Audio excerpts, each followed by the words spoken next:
Welcome to Mojo Plays, and today we're ranking every game starring Yoshi. For this list, we'll be ranking all of the cute rideable dinosaurs adventures throughout the years. Do you agree with our ranking? Let us know how you would rank all the Yoshi games in the comments below.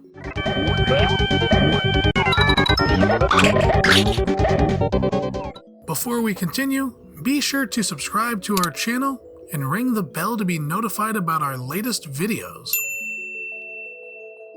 Yoshi's Safari.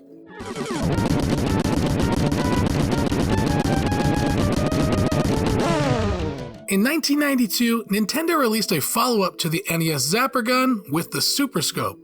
Introducing Super Scope 6, remote-powered and laser-accurate. And one of the games to make use of the peripheral was Yoshi's Safari. In Yoshi's Safari, we technically don't play as Yoshi, but as Mario riding Yoshi.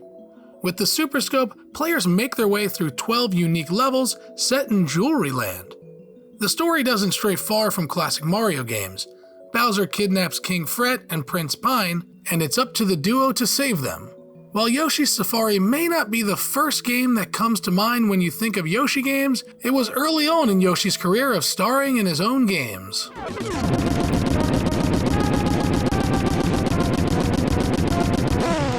Yoshi.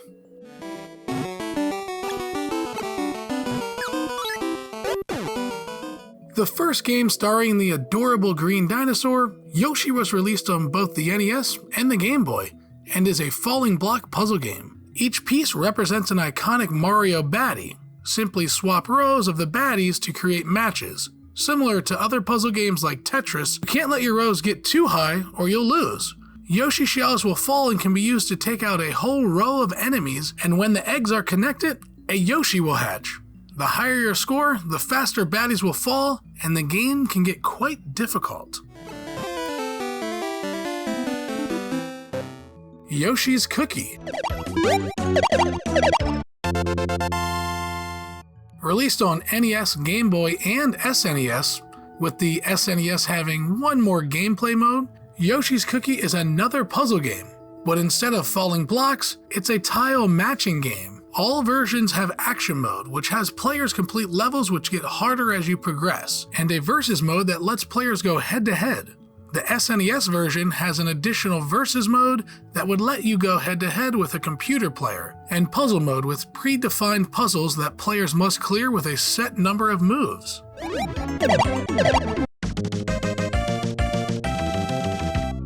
Yoshi Topsy-Turvy. Yoshi's Island is under attack by Bowser, and he turns all the egglings into apples. Yoshi Topsy-Turvy has very unique gameplay with the use of gyroscopic controls, with the gyros built into the cartridge. While you can control Yoshi with traditional controls, move Yoshi around with the D-pad, A is jump and B is to use your tongue, the gyro controls let you tilt the world, which is handy when it comes to moving boulders or the Shy Guy ships throughout the levels. If you find the game a little too easy, you could always try hard mode, which is playing it on the GBA player on the GameCube.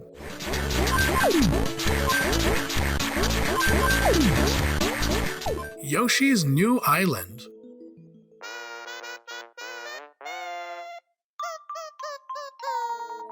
New Island had the potential to be a top-tier Yoshi game, but the controls knocked it down a peg. New Island takes place directly after the events of Super Mario World 2, Yoshi's Island. So that means Baby Mario is back. At first, New Island will feel great as the gameplay is similar to the first Yoshi's Island. But when vehicles are introduced, that's where the controls fall short. There is something that felt a little off when moving the 3DS around while controlling hot air balloons or submarines. Not only does it feel weird, it also interferes with the 3D aspect of the game since the 3DS's 3D worked only when playing still and not moving the console.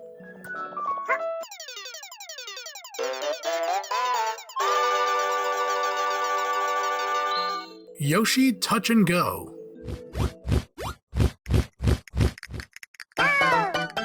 How can you make a Yoshi game that heavily relies on touch controls? Yoshi Touch and Go does just that, and does it well. Yoshi is constantly on the move. In fact, we don't control him at all. Our main goal is to help Yoshi cross hazards by drawing clouds, which can open up new paths. If we draw a circle around an enemy, we'll trap them in a bubble. The top screen has other enemies that can be taken down by throwing eggs at them. Touch and Go is a great example of how gimmicks can help create something fun and came at the peak hype for the DS.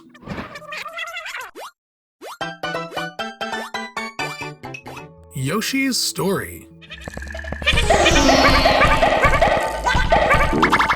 The Yoshis are living a happy life on Yoshi Island, and Baby Bowser is quite jealous. Baby Bowser steals their super happy tree and traps the island in a book. 6 Yoshis venture off to retrieve the super happy tree and bring joy back to Yoshi's Island. Yoshi's Story plays like a traditional platformer, moving left and right. Find 30 fruits placed throughout each level. Each Yoshi has specific fruits they prefer. If you're the yellow Yoshi, you'll prefer bananas. If you're the red Yoshi, you'll prefer apples, which will give you more health and more points. And somehow, Yoshi's Story has both one of the best and one of the most annoying theme songs in video games.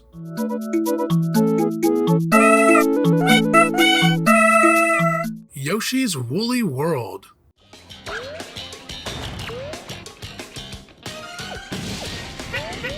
A spiritual successor to Kirby's Epic Yarn, Yoshi's Woolly World follows the same formula.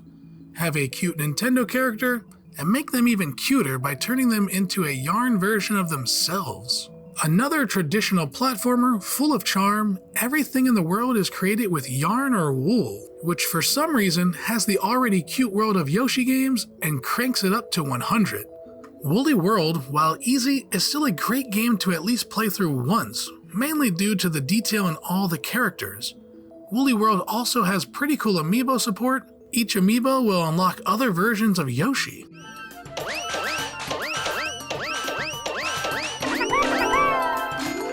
Yoshi's Crafted World. Why are so many Yoshi games so cute? Crafted World continues that trait by having the whole world created with crafting supplies. Just like Woolly World, Crafted World is a bit on the easier side. Most enemies won't attack you, and if you fall in a hole, the game picks you right back up. Crafted World is full of replayability as well. Each world having the classic flowers to find, red coins that are actually well hidden, and scavenger hunt style missions. Crafted World is a beautiful game, and it's super cute seeing how everything is made with simple craft supplies. This is a great game to play if you have a younger gamer with you too. Yoshi's Island DS.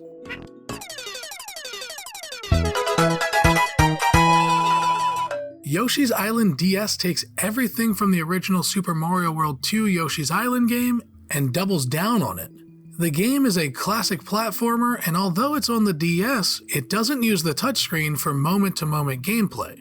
The touchscreen can be used for navigating menus and minigames, but when you're playing the main story, they're nowhere to be found, which is a good thing since gimmicks can ruin some games.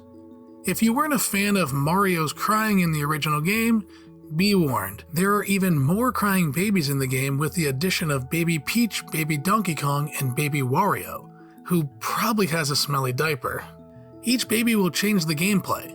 Baby Wario has a magnet which will attract anything made of metal, Baby Donkey Kong can push heavy objects, and Baby Peach can use her umbrella.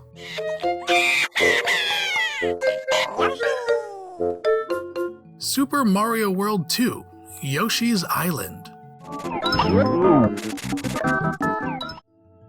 One of the best Super Mario games, let alone the best Yoshi game, Yoshi's Island set the groundwork of what a Yoshi game should be. Yoshi's Island is essentially a 2D collectathon, with each level having many hidden collectibles. Each level has 30 stars, 20 red coins, and 5 flowers. If you're able to collect all the items in the level, you will unlock a bonus challenge and extra levels. Yoshi must take Baby Mario to defeat Bowser and rescue both Baby Luigi and the stork that will deliver the babies to their parents. Yoshi's Island has diverse levels, with each world having classic world tropes like ice levels, fire levels, jungle levels, etc. It's easy to see why it has become fans' favorite Yoshi game. even with baby Mario crying all the time. Did you enjoy this video? Check out other clips from Mojo Plays, and be sure to subscribe and ring the bell to be notified about our latest videos.